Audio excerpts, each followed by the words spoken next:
शेपू पालकची अशी सुंदर भाजी तुम्ही कधीच खाल्ली नसेल तर हा व्हिडिओ स्किप करू नका. संपूर्ण व्हिडिओ पहा आणि आजच रेसिपी पण बनवा.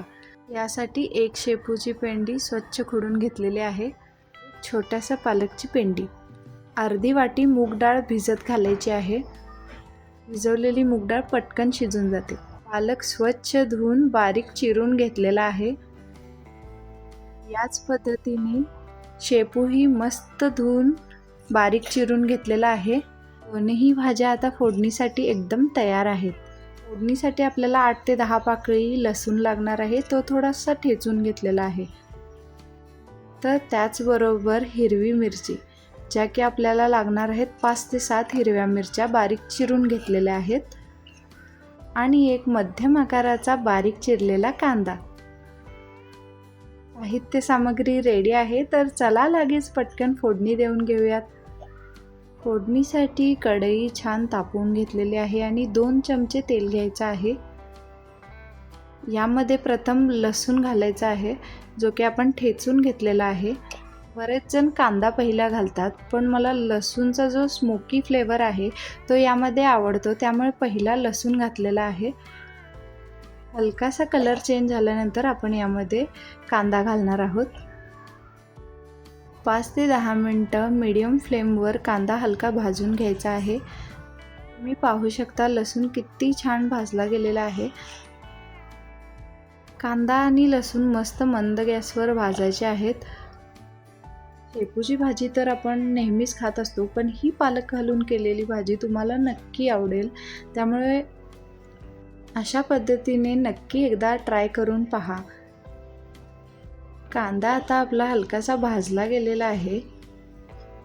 तर यामध्ये आता आपण मिरच्या घालूयात. मिरच्याही हलक्याशा पांढरट होईपर्यंत आपण भाजून घ्यायच्या आहे. आपण नेहमी घाई गडबडीत मोठ्या फ्लेमवर भाज्या बनवत असतो. न करता तेल छान कडू द्यायचं आणि मगच त्यानंतर फोडणी घालायची आणि मीडियम फ्लेमवर हे सर्व भाज्या आपण फोडणी द्यायच्या. चवीनुसार मीठ आपण घालून घ्यायचं आहे. मीठ घातल्यामुळे कांद्याला छान पाणी सुटतं लगेचच. यानंतर लगेचच आपण भिजवलेली मूग डाळ, थोडंसं पाणी असतं तर त्या पाण्यासहितच आपण ही मूग डाळ घालून घ्यायची आहे आणि 2 ते 3 मिनटं छान परतून घ्यायचं आहे. मूग डाळ भिजवतानाच आपण जास्त पाणी त्यामध्ये घालायचं नाही आहे. मूग डाळ भिजेल इतकंच पाणी घालायचं आहे.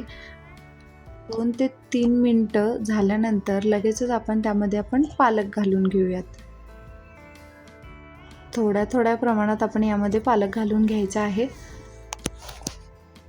यानंतर लगेचच आपण शेपूही घालून घेणार आहोत. तर थोड्या अमाऊंटमध्ये आपण यामध्ये शेपू घालून घेऊयात. तर आता यामध्ये आपण एक सिक्रेट इन्ग्रेडियंट म्हणजे थोडेसे तांदळाचे दाणे घालणार आहोत. तुम्हाला जर हवे असेल ना तर यामध्ये तुम्ही मूग डाळीऐवजी तूर डाळही घालू शकता. पण तूर डाळ घालतानाही ही थोडीशी भिजत घालूनच घालायची आहे, जेणेकरून ती पटकन शिजली जाते. तूर डाळ आणि हलकासा शेंगदाण्याचा कूट हे कॉम्बिनेशन बेस्ट आहे. आणि मूग डाळ आणि हलकेसे तांदळाचे दाणे हे कॉम्बिनेशन सर्वोत्तम आहे. तर पालक घालून जर शेपूची भाजी करणार असाल तर मूग डाळ आणि तांदळाचे दाणे हे कॉम्बिनेशनच बेस्ट आहे. नेहमी आपण शेंगदाण्याचा कूट घालून तर सर्व भाज्या बनवतच असतो, पण अशा पद्धतीने ही भाजी तुम्ही एकदा नक्की ट्राय करून पहा. तुम्हाला खूप आवडेल. शेपूच्या भाजीमुळे जळजळ होते आणि आपण त्यामध्ये शेंगदाण्याचा कूट घातल्यामुळे तर ही जास्त हेवी होते. त्यामुळे मूग डाळ आणि तांदळाचे दाणे घालून ही भाजी नक्की ट्राय करा. आपण हे सर्व भाजी छान मिक्स करून घेणार आहोत. आणि तुम्ही पाहू शकता की भाजीला पाणी सुटायला चालू झालेलं आहे. तर या भाजीला भरपूर प्रमाणात पाणी सुटतं, त्यामुळे वरून कोणतेही एक्सेस वॉटर तुम्ही घालायचं नाही आहे. त्याच्या भाजीच्या आतमध्ये असलेल्या पाण्यामध्येच ही भाजी शिजवायची आहे, जेणेकरून त्याची चव अगदी उत्कृष्ट लागते. भाजी पानसट लागत नाही. पाणी जराही ॲड करायचं नाही आहे.